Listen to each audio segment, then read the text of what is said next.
What up, friends? Back with Shanika and Caitlin. Are you ready to get checkered? I think they are. I think they're ready. So today we're just going to do a post-race Imola rundown. We're very late on this. Full disclosure. We know we're a week late on this, but just let us have this week. We'll be better for the next races, okay? Yeah, 100%. The race will happen Sunday. You'll hear a podcast on Monday. Like, that's what will go, but this is what's happening for this one. We were busy setting this up in the past week. It's a lot of effort.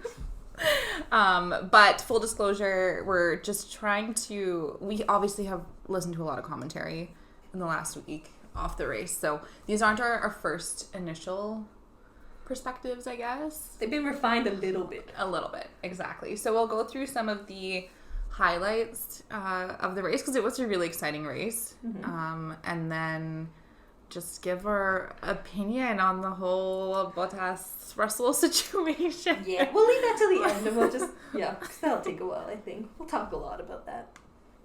We have a lot of opinions. Okay, I'm going to start off. We're going to start with qualifying, the updates from the qualifying part of the weekend.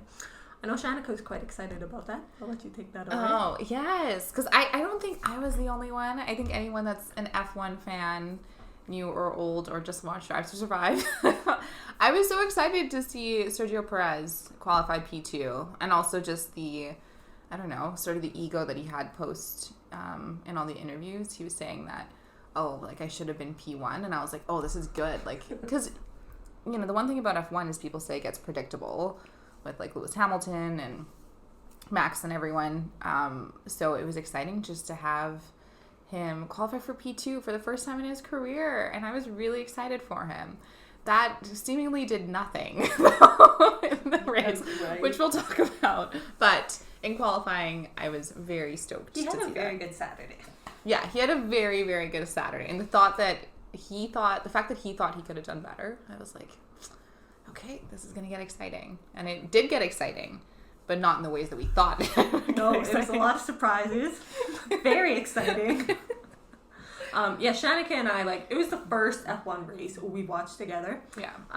It was 7:00 in the morning our time, so if you know us, you know that, I don't know, I'm not live at that time in the morning normally, especially on a weekend. So this is going to be our Sunday thing now, I guess. So wake up early, watch an F1 race. Yeah, and for perspective, it's like 6 a.m., 7 a.m. that we're waking up. For all the European ones, let alone all the, the Asian ones. Yeah. That's going to be rough. It's going to waking be up hard. Midnight. It's just like that. Come back to North America. Get more races in North America. We'll be very happy with that. And we'll talk about the Miami Grand Prix in another episode. Yeah. What do we get into? Okay. Well, it kind of started exciting. So, literally, you guys, lap 1. Okay, so, no, we're going to set the stage. It is raining a shit ton at the beginning of the race. There's a lot of rain, and we're kind of looking at all the guys in their helmets, and they all have, weird little tearaway strips, and Shanika and I are trying to figure out what's going on. And it brought me back to my frickin' COP days, Canada Olympic Park. Mm-hmm. In the summer, there's mountain bikers, and they all buy these tearaway strips, and I'm like, oh, makes sense, right? You tear it away if you just, you want to be able to see again. You just layer if you want it. It's just no, I want to see now. That's kind of to set the scene. Freaking lots of rain. And it's still coming down at the start of the race. So, you have our boy Lewis Hamilton was P1, and then, as Shanika said, Sergio Perez was P2. And I think it was Max Verstappen, P3. Yeah. And then the list goes on and on. So, okay, we are starting the race. It starts, and freaking Max Verstappen just goes for it. Just absolutely hammers it. And he's just flying up the side, and we're like, wow, okay, is he P1 right now? Literally just a few hundred meters from the start. It was not what we expected, especially from, knowing Lewis Hamilton. Mm-hmm. Knowing him as if we know him, but from all the clips that we've seen over the last few weeks, it was a little surprising. I think what was more surprising was at that turn 1 when they were both going at it to see Lewis try to pass him, but then end up on, I don't know what it's called, but the curve. Yeah, he is literally soaring. He is in the air. Might have been turn 1 or turn 2, right? They're neck for neck on these first 2 turns. And it's just like, there's pictures out there of Hamilton's car just elevated, like kind of right next to Max's. You're like, damn. Right? You're probably not supposed to get air.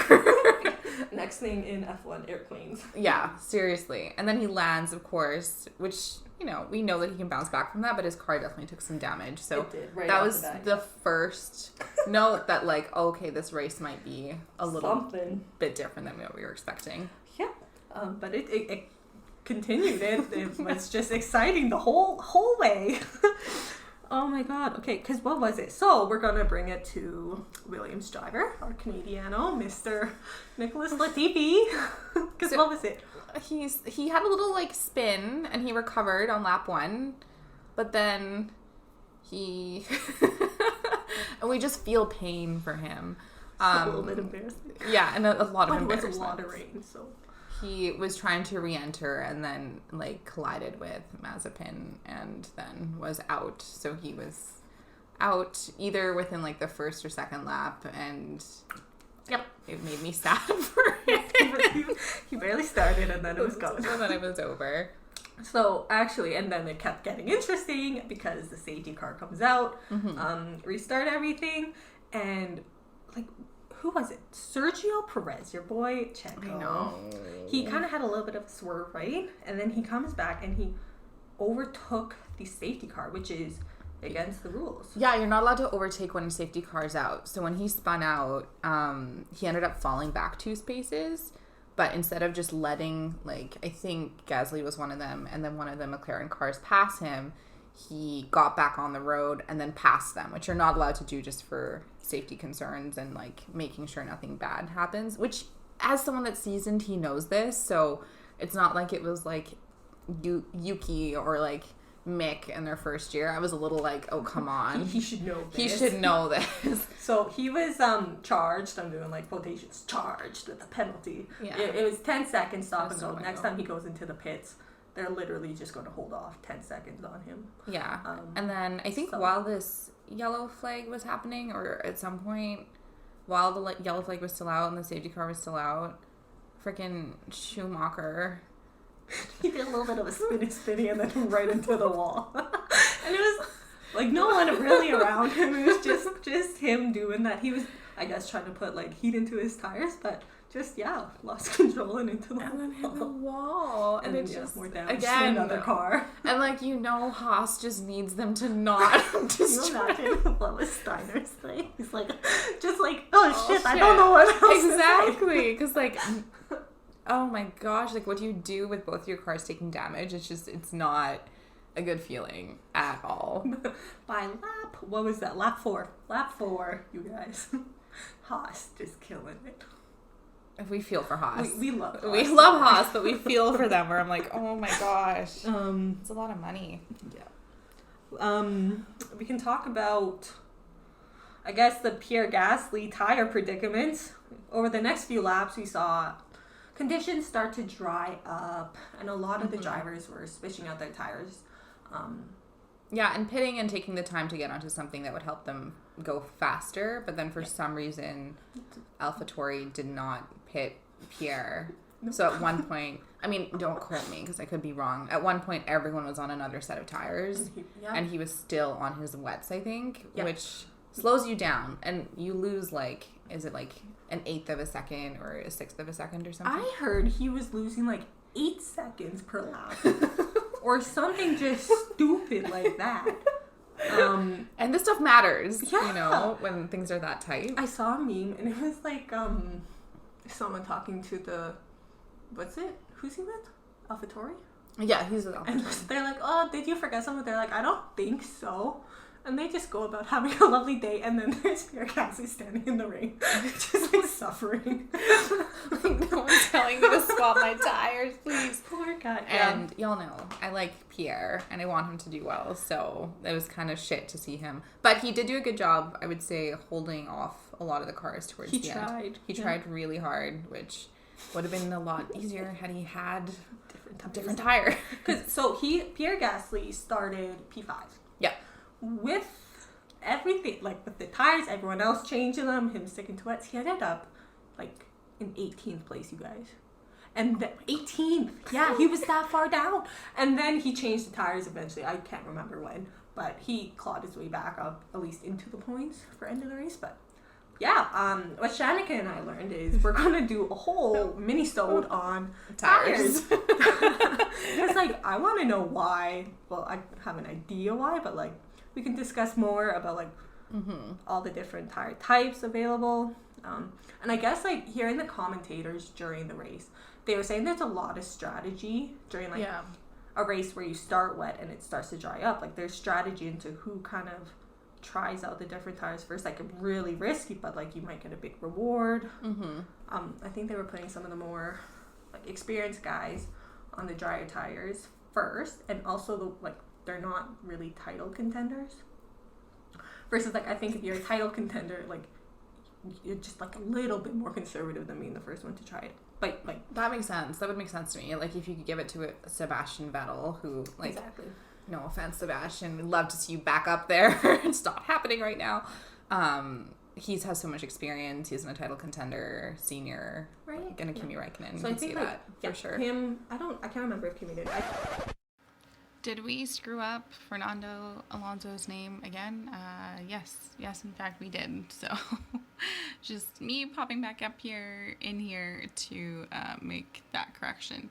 His name is Fernando Alonso. I promise we'll get it right on the next podcast. He did the switch to drier tires pretty soon, I think, too. That makes sense. Makes sense to me. Learned a lot during the race about tires, and we will be sharing what we've learned with a little mini-sode later. What happened to our boy, Lewis? Okay, yes. So we make it a few more laps. We're in lap, 31? Yeah. Lewis Hamilton, he fucking goes off into a gravel trap. He was running, P2? Yeah. Yeah, and he goes off track. And he's like against the wall. I wouldn't say like he forcefully hit it, but he was against the wall. And he was there for a while trying to figure out how to get out. Reverse, like taking it slow enough so you don't like dig holes and really get yourself stuck. Yeah, no, he got himself into a predicament. He did get himself out, which is, I love to see that. But he ended up P9-ish range after all that. Yeah, and I think like his experience showed, because I feel like any younger guy would have been like, any younger driver would have probably freaked out. And you could tell that when it didn't even like hit the barrier. It was more like he like slid into just a nice little love tap.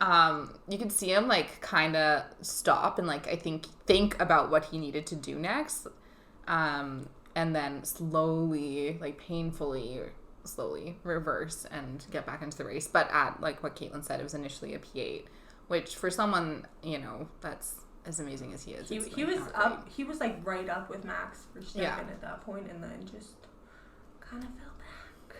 Yeah, and I think what's interesting is like the commentary in the car they're always like sorry guys, so to their team, because yes, it's one driver that's out there, but there's like 1,000 people, a team of 1,000 people, not just on the paddock, but like at the headquarters that worked on this car. So when you do end up sliding, like a mistake like that crashing or anything, it's like, yes, it sucks for you, and as long as you're safe, like whatever, but then it's like, oh frick, I'm letting all these other people down, which is like not a good feeling. But but like Hamilton does not make mistakes often, so that in itself was very much like oh shit, gonna shuffle the pack. Yeah. And then one lap later, even more shuffling happened and the big kaboom. Yes. The huge accident with Russell and Bottas that like it was scary to watch. It was on the following lap. So we'll get into like more of our thoughts, but just it wiped out both cars. So at this point, Williams has no vehicle in the race. Valtteri Bottas, who was running like P9, P10 at this point. Like Mercedes does not run at that position normally, so that's another thing we can touch on. But so he's out, and like safety cars deployed. I think like so the red flag happens, right?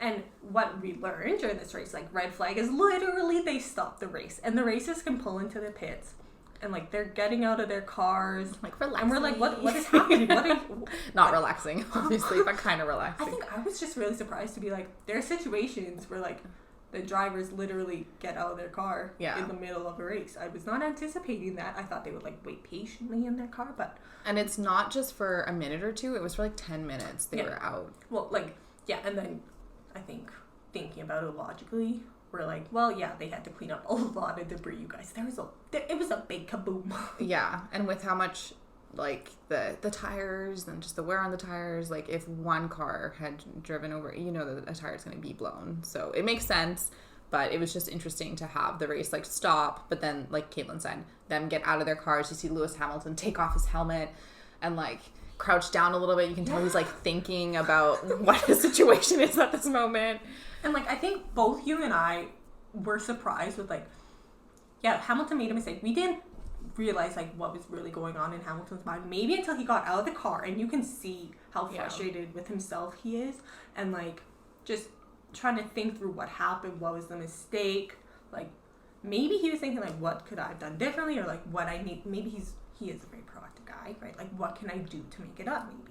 But he was really like in his own space when he got out of that car, and I was like, oh shit, maybe like he considers this a much bigger mistake than what we see. Yeah. And then also, I guess, like, it also dawned on me just how intrusive the cameras are. Like, here's this guy just going through it right now, and the camera's just, like, right in his face. And you're like, oh, okay. I don't remember, though, in the break, like, did we even get to see anyone else? Like, I know there's a tiny clip of I'm never going to get the name right, Giovinazzi. They call him the Italian Jesus. The Italian Jesus, but that was, like, it. That's all I remember from the break. Like, I don't know if we were doing something. Maybe we were getting... Caitlin brought me a sourdough jam platter, so... Yeah, it might have been breakfast. We might have started. We had a break, too. I can't remember. It was, like, everyone was out. I can't remember if this was before the race or during this red flag stoppage, but I remember Lance Stroll... He didn't have his mask on, and he's trying to hide it with his jacket. And Shanika and I are just like, tisk, tisk, but what are you doing? It's like something that you do when you're a kid, like on the playground. He had his jacket like pulled all the way up above his nose, and the cameras are everywhere. And Caitlin's right, he didn't have a mask on, but he kept like trying to play it off as nothing. But you can't see anything looping around his ears, and he looks so uncomfortable while he's trying to talk and like lifting up his coat collar. It was just so bizarre. And, you know, we don't like that. Also because he did get COVID, I'm fairly certain. So he knows that it's, like, not a good thing. And we all know it's not a good thing. Wear a freaking mask. Protect your teams. We're still in COVID, you guys. Okay, getting back into the race. Okay, yes, they're cleaned up now. And they're going to do the rolling start after a safety car. And so what happens with the safety car lap? Good old boy Max freaking almost spins out. He's trying to get heat into his tires. He almost fucking does like the worst thing. He's in P1. He could have spinned out, lost like everything. Yeah. Like he regained it like kind of last minute, but and then he just hit it after that. Yeah, he. I think that was his like wake up call. That like you're still not done the race yet. Yeah. Get your head in the game and just fucking blow it. And he did. Well, blow it out the water. That's what he did. But it was really interesting to see him just slowly spin out there. I was like, my God, this race is definitely taking a bunch of people. And at the start here is when Lewis, I think, was at a P8. So at this point, he is P8 behind literally all the McLarens. Yep, and Ferraris. And Ferrari. I can't remember who else. Can't either. But anyways, we can bridge that into Lewis's comeback. Mm-hmm. So starting P8, right? Yeah. He falls down to P9, and Yuki passed him. Guys, it was brilliant. Like I wish we could listen to Yuki's radio, like if it was on, and like, just hearing his audios throughout the whole experience, like passing Lewis Hamilton. He's probably like stoked on life, and then 2 seconds later, the guy spins out, and he's probably not stoked on life anymore, just swearing up a stuff because Yuki is hilarious. Yuki has such a potty mouth on him, and it's just like I love it. I know. It's so not what you expect, and he even says it himself. So it's not like us calling him out. It's he knows this about himself. Self-recognition. That he swears a lot. And yeah, I wish we had audio because I think he would have been so excited to pass him. But then like 2 seconds later spin out, and then it's like, oh my God. And AlphaTauri is like my underdog team, so I'm just like, come on. Come on, Yuki. But he is in his first year of F1, so we're going to cut him a little bit of slack. Maybe he was like a little bit too excited, so he's just learning from that experience. He won't do that again, hopefully, right? Hopefully. My God. But that's kind of, so Yuki spins out, and that's when we see Hamilton's like skill set. Yeah. So really kick in. He starts to pass literally everyone, picking him up one by one over the laps. He passed, who was it? There was Daniel Ricciardo in there. Pierre Gasly would be in there. Lance Stroll, I think, was in there at some point. Both of the Ferraris. Yep. So he passes. So I think Carlos Sainz was P5. Yeah. And it's like Lewis is like he's creeping up like on him, and then he just fucking blasts around him. And it's like, oh shit, Lewis, keep going for the podium. I guess like we didn't know if that was actually going to be possible. 100%. Yeah. It was Charles Leclerc in. No, who was it? Was he in third? He was. He was in third. So Carlos Sainz was in fourth then. Yeah. Okay. So, with Charles Leclerc in third, it's getting close now, right? Like we're in the last 20-ish laps, even 15 laps. Yeah. And Lewis passes him, kind of like I think it's with DRS because it looks fucking effortless. Yeah, it's insane. We're definitely going to get into a podcast episode about DRS and just how it impacts the drives because it does make such a big difference when they're in that short. I think it's allowable like span basically. Yeah. But you have to time it well or else you can A, it doesn't work, or B, you get into a huge accident.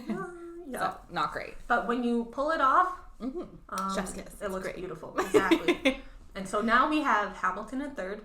We have our boy Lando in second. And it is like I'm pretty sure Lando holds off Lewis like quite a few times. He did, yeah, because Lewis kept getting into DRS and kept trying to pass Lando, but Lando kept planting himself in the middle of the track, so there was nowhere for Lewis to go. And he really fought to hold on for that P2. But then, of course, the audio kicks in and you see Hamilton finally pass him, and Lando tells his team like he's just too quick, but it's still so exciting to have Lando up there. And I think Lando was also commenting like Lewis was quick, and it's probably like has to do with the car, also had to do with I'm pretty sure Lewis's tires, right, and the fact that Lando was on older tires, right? Like he was on soft older tires. No, you're 100% right. Like we knew that like he couldn't hold off. He couldn't hold on. Like even he knew that because of the tires. Again, why we'll have an episode on tires. Yeah.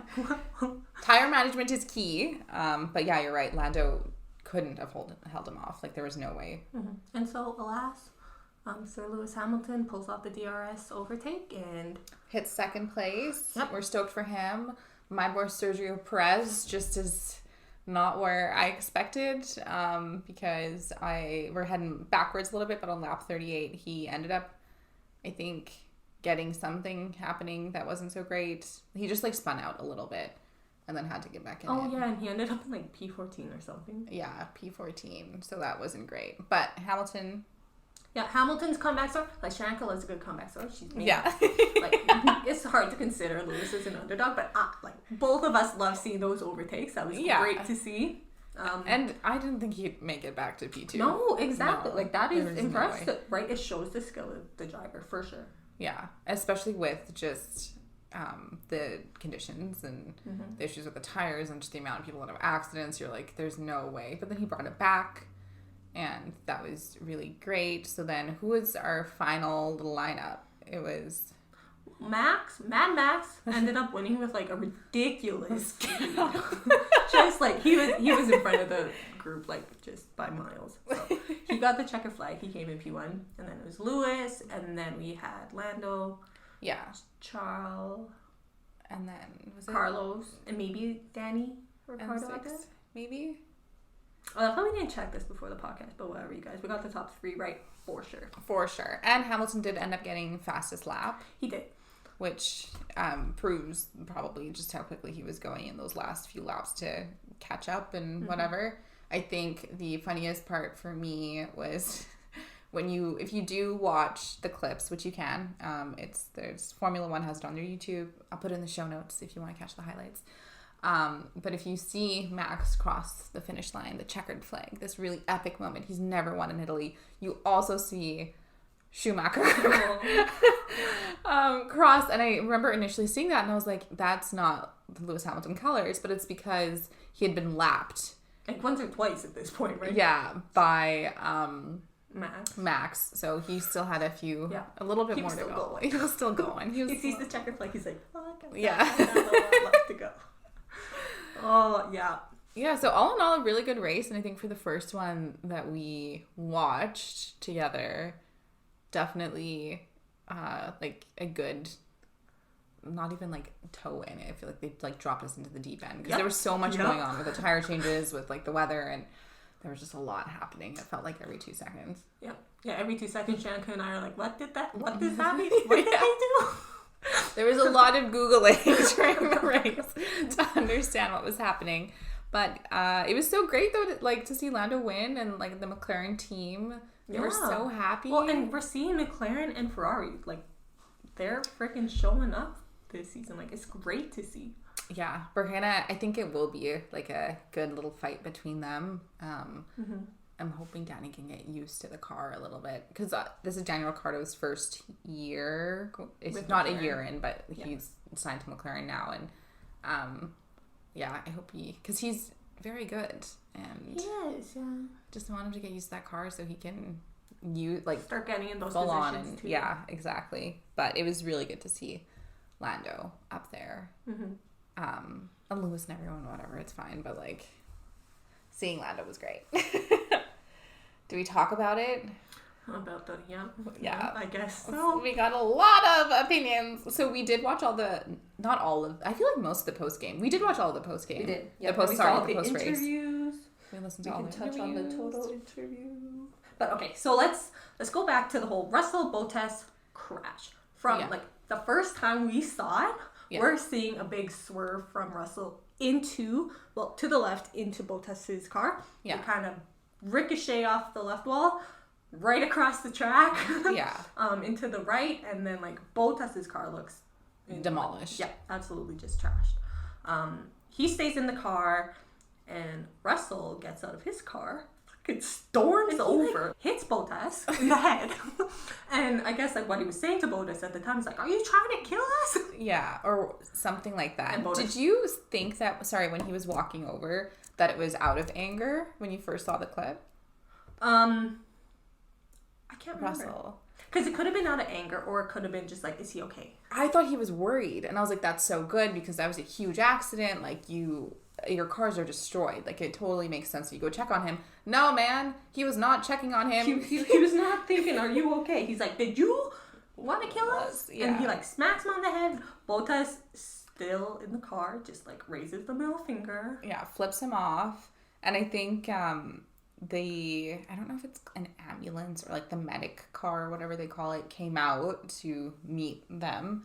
And like Bottas was still like not doing well for a little bit. Like I think he just got winded just because you are going so fast. Yeah. So when he does get out of the car, you see him just like sitting down and like leaning. He kind of crouches against the fence. Yeah. And like the medic people are like, are we going to take him or can you walk? Like all that kind of stuff. Because it's scary, right? When you're driving that fast to get in an accident like that. But I think like what our concerns are or have been is just about the post-game behavior from Russell, post-race behavior, and then also just you can't do shit like that. Mm-hmm. But her and I have like interesting opinions. So Caitlin, I mean, if we could give fault, which maybe you shouldn't do, whose fault do you think? Okay, especially since like FIA is like no one's fault. It's a racing incident, but Shanika and I, along with a vast consensus of what we've heard from other podcasts and YouTube, they're calling it like the 60-40. 60% on George, maybe 40 on Bottas. They're thinking Bottas did like a little bit of a movement to the right that caused George to react, and then he went on the grass and then all shit broke loose. But Yeah, my first instinct was like, that's a George. Yeah, 100%. I was like, I can't believe, because what the angle we saw was from George's car, I think initially. Yeah. And it was just like George just drove into him. There was no way around it. But Sky News does like the post game, and from their analysis and like being able to slow things down and not have the heat of the race, it was clear that like, yes, George Russell was trying to make a move, but that there was a dry line which Bottas was taking. Bottas did see him and tried to move to the left, but then that movement or whatever caused George to freak out. And then George's tire hit the grass, and then he just didn't have control of the car after that. Yeah, exactly. So yeah, the immediate race post interview, they're interviewing George, and like George is pissed. Yeah, he's so upset with the situation. He's completely putting 100% of the blame on Bottas. He's like, there's a gentleman's agreement that you just don't move over, you let it happen. But it's like, sir, like I'm like you how are you not self-reflecting on your part in this? And I think it's because of the age thing. Yeah. It's like, for sure, you know, I feel like FIA and Formula One, it's really particular about what they share publicly, and you can see that with like, I don't know, like all the media conferences. They're really careful about what they say. And this one seemed like George just didn't give a shit. He's speaking what's on his mind. Whatever. And I was like, dude, like, Bottas was rocked enough that he sat in that car for so long and then like leaned against, like, you know, think about the care of someone first. And he said what Caitlin mentioned, but then also that, you know, if it was another car, like it would have been different, which is like, yeah. So he in a way, he's bringing that up to insinuate that like Bottas does not deserve to be in the car, that like he thinks he deserves to be in that car. Yeah, and then tied to also like, you know, Williams has gone through a lot. Maybe we'll do a little history on it at some point, but basically the Williams family tried to remain independent, but they realized they couldn't, and they sold Williams to someone else. Still has the same name, but they just have an injection of cash, better leadership, all that kind of stuff. But Williams got no points last year. And your boy, George Russell, has not gotten points in Williams' car. So I also think there's a bit of just... There's a chip on his shoulder to get that. He was sitting, I'm pretty sure he was sitting like P10, even P9 at this point. Like George Russell would have got points, if not a point. But he went for the overtake, and what Toto Wolff, so manager of Mercedes, he's also managing George Russell, right? Keep that in mind. Which is such an interesting and like complicated dynamic. So pretty much the story is like, going into 2022, it could be Bottas in that second seat of Mercedes, or it really could be George Russell. Yeah. And so with that in mind, and the fact that George Russell kind of also reports to Toto, it's like you totaled a Mercedes car. Yeah. And two drivers that report to Toto are out of the race. Obviously, Toto is not going to be happy with this situation. And Toto spoke in a post-race interview. And it, like you could read from him how unimpressed he was with the way it was handled. How the crash happened, and also how Russell handled it afterwards. Yeah. Right? I think he said this before, and I don't know if it was in the post-race interview with Sky News or it might have been that. But basically, because the interviewers are like, oh, did George have something to prove to you? And then he kind of like punted the question, because it was like, well, Valtteri Bottas has never felt like he had to prove something to us. Like, he's just going to drive. So I think there's a little bit of a dig of like, he needs to, you know, George Russell needs to be careful. And there was also some sort of joke about him being in the Renault Clio Cup. Toto Wolff literally said this. He's like, okay, so if George does well, he'll be in a Mercedes car. Yeah. If he doesn't do well, he'll be in the Renault Clio Cup. Yeah. And this race showed him much closer to being in the Renault Clio Cup. Which is just like, he kind of laughed it off, but it's like, you know, even Toto Wolff was like... Saying that means a lot, because like I said, they're very particular about what they say, and for him to say that, it's like, okay, this was not good. I think it does come down to that, like, post crash, he goes and like hits Bottas who's in the Yeah, car. it's so unprofessional. Yeah, and then has these interviews where he's, like you said, not being self-reflective enough to be like, okay, like, what did I do wrong? Or just know enough to say, like, you know what, I'm gonna go talk to my team, see the tapes, and, you know, we'll get back to you, versus, like, it's all his fault.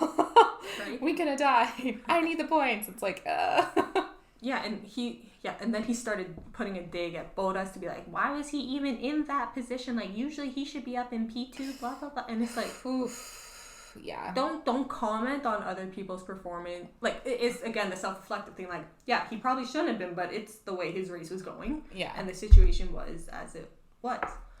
But don't try and throw the question that direction without addressing, like, what you did. Because a lot of people are saying it was a risky take, right? Yeah, a risky area to take someone over. There was only one clean, dry pathway. Yeah, so did he need to do that over? Like, he said he initiated DRS, I'm pretty sure, right? But, like, even if you haven't initiated, we saw with Lewis Hamilton, you don't have to do it. No, exactly. No. So it's, like, part of the crash, I think Russell has a lot of learnings as to, like, as safe overtakes, right? Yeah. And whether it had to do with it being Bottas or not, like, I think putting your safety and someone else's safety maybe above, like, a point is a valuable lesson. 100%. And this is something that we talked about in our first episode. It's just they're going so fast. And yeah, we're watching it on TV or you're watching it on Netflix and it's maybe whatever. But when you really think it's over 300 kilometers an hour, any slight thing can cause just a massive accident. And the fact that everyone was safe is really incredible and amazing, but it's also just like you have to be so mindful, especially with the weather. Like, the weather was not cooperating. Yeah, like, think of the conditions you're racing in too. Under normal conditions, could you have pulled that off? Probably. But, like, he'll know for the next time in wet conditions, like, just know the limits. Yeah. And I also think, when did the accident happen? Because it was lap 32. So about halfway through the race. Yeah, and they had time. So that's what gets me. It's like, you know, if Bottas has the dry line right now, he's not having the best race. You are keeping up with him, obviously. Like, why try to overtake in there? Yeah, when you're on lap 32. So it was a DRS spot, but, like, maybe on the next lap, you might be in a better position. Exactly. In that same spot. Exactly. You have time. It may not feel like it because you're driving so fast, but you have time. You're on lap 32. Mm-hmm. It's not worth causing a really big accident. Especially when it's, like, your boss's car that you totaled of, what is it, £1 million damage or something stupid like that. Yeah, and I feel like this is probably a point of contention for a lot of people. It's like, should he have taken the move there? Maybe, maybe not. Should he have overtaken Bottas? Yes, 100%. If that opportunity is there. And I'd be curious, like, how Toto would have reacted then, because it's like, okay, how does that reflect on Mercedes that they were overtaken by a Williams, but then he was also overtaken by a driver he's managing? Like, it's really complicated, and I don't know. I just feel like really weird about. Yeah, it's a weird dynamic. Knowing that, like, this Russell situation and Mercedes is just like, there's a lot going on. There's a ton, and I don't know. Don't quote me, so I could be wrong, but I'm pretty sure. Did Toto invest in the new Williams, or did he invest in? I don't know. Yeah, so it's just really weird, and I think, like, Toto's great. He's a brilliant businessman. We love Toto, but I just think it feels like a conflict of interest sometimes. Right? To manage. Yeah, your competitor and you have a stake in them with the driver, with the team itself. Yeah. Maybe it's, like, interesting. Yeah, and it's not great. And then also, you know, Caitlin mentioned that seat is likely going to be his. So it's also like, unless he keeps making mistakes, and not even mistakes, fuck-ups, let's just be real, complete fuck-ups like this. Mm-hmm. If he keeps doing that, if I'm not going to trust him. Yeah. And then what happens, though? Because it's like because he's been at Williams, what, is this year 3 at Williams, I think? 2 or 3. And he hasn't gotten fucking points in a Williams car. And we were saying, is Latifi going to be the first to get the points? Maybe, who knows? But it also feels like Mercedes is stringing him along a little bit, where it's like, you've been telling him he's going to get that seat. for years now, and he's still not in that seat. And it's maybe because Bottas is holding his own, and it's like enough for right now. Lewis Hamilton obviously is not leaving. Well, his contract ends this year, we'll see. But it's also just kind of like rough, I feel like, on George to be like, we're gonna give you the seat, we'll give you the seat, and then you're just he's like banking on that. And you're like never getting the seat. It's not a good feeling. But George Russell is young. I hope he just like he has a big lesson out of this, and he did. So he posted like a big apology and like a big self-reflection on Instagram the day afterwards, so on the Monday. Yeah. And our boy Lewis Hamilton fucking just through. Yeah, just like he's so kind with the young drivers. Like with Lando, after his qualification little blunder, which I guess we could have covered on this podcast, we forgot about it. Whoops. But anyways, like Lando posted something about being very disappointed in himself after qualifying, and Lewis is right there to be like, no, it's okay, like move on, it's tough, we all have those days, but let's race. Like just lifting these young guys up. And so after George Russell's apology, I have it up right now. He basically says it wasn't his proudest day, and that the emotions were running high. So he apologizes to Valtteri, his team, and then anyone that felt let down. And then he's learning some tough lessons, and that hopefully he can grow from all of it, which I think this is really, like Caitlin said, is important. And then our boy Lewis Hamilton said, strength comes from vulnerability. Brene Brown. He quotes Brene Brown. Like I love this guy more and more every single fucking time. We love that. If you don't make the mistake, you can never learn the lesson. Respect for taking responsibility. On to the next one. Right? Like it's so, it must be so reassuring for these young drivers to have Lewis Hamilton, their idol. Literally, they're racing with their idol. He's a 7-time world champ. Yeah, everyone's trying to be him or beat him. And he's just like, he's giving words of wisdom and like, don't take it too personally. Like, acknowledge this, move on, let's race. Like, that's what they need to hear. And then also what Lewis said about being public about something like that is so important, because Brene Brown here, but like leading with vulnerability is hard. This is a very expensive sport. It's the most expensive sport in the entire world. Everyone's watching him, especially given this Mercedes situation. And to like publicly say like, I was wrong here, it's tough, even for like, regardless of how old you are. It's a hard thing to do, but I think to do it as a young man that's in this sport, it would be very challenging. So it would be. I'm glad that he apologized, but if he does that shit again, it's like, did you learn? Yeah, did you learn? Maybe I hope he does. I hope he does. We'll have to keep an eye on him. He's definitely one to watch. I know, was it last year? Lewis Hamilton was sick. Oh, he had COVID. Yeah, so then Russell got in the Mercedes. He had some car issues, which sucks, but he got his first points ever in Formula One in the Mercedes. So he's definitely one to watch. But I think this dynamic between like Toto, Russell, Bottas, who's really, there's a giant question mark about his seat, will probably play out for the rest of the season. Yeah, we'll be keeping an eye on that. Yeah. So.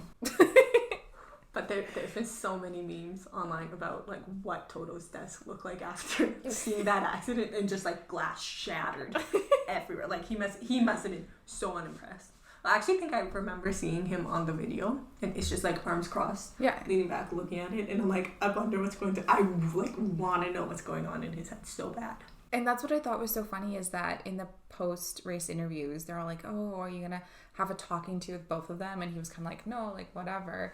But then the way that he was talking about everything holistically, it was like, no, you know that someone that you're going to get a talking to. He's like, we wouldn't deal with it like that. It's like, you're saying that, you know, he doesn't do better. It's like not going to go this way. And it's the responsibility of him as a manager to manage both these guys and how they handled the situation and how they handled their race.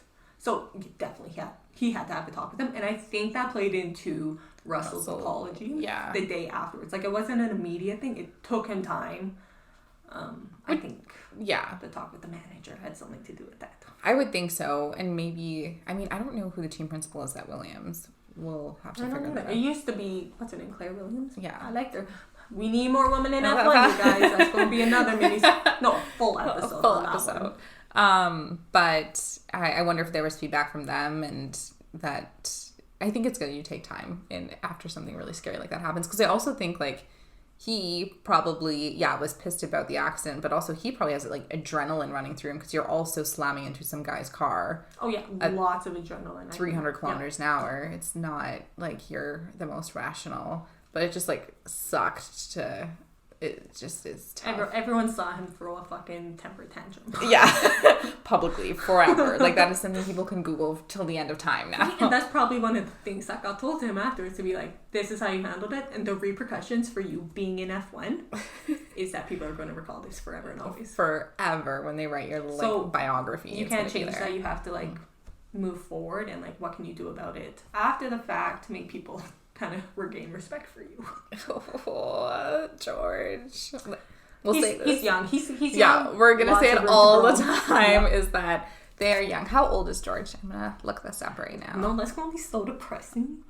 Oh my god. Seeing how young these guys are, it's like, what we talked about in the last episode. What were we doing at their age? Being freaking belligerent and delinquent. So he's 23. He was born in 1998. Which is wild. So yeah, Caitlin's right. He's really, really young. And hopefully they learn, everyone. It's just, they need to learn. It's scary out there. This is real sport. Yeah. We're going to have an episode talking about all the drivers and their horoscopes, their sun signs. Yeah. Very excited. Curious to see what he would be. George Russell's. Is he a hothead? Where would he fit in? I don't know. We will see. Do we have anything else? I don't think for Imola.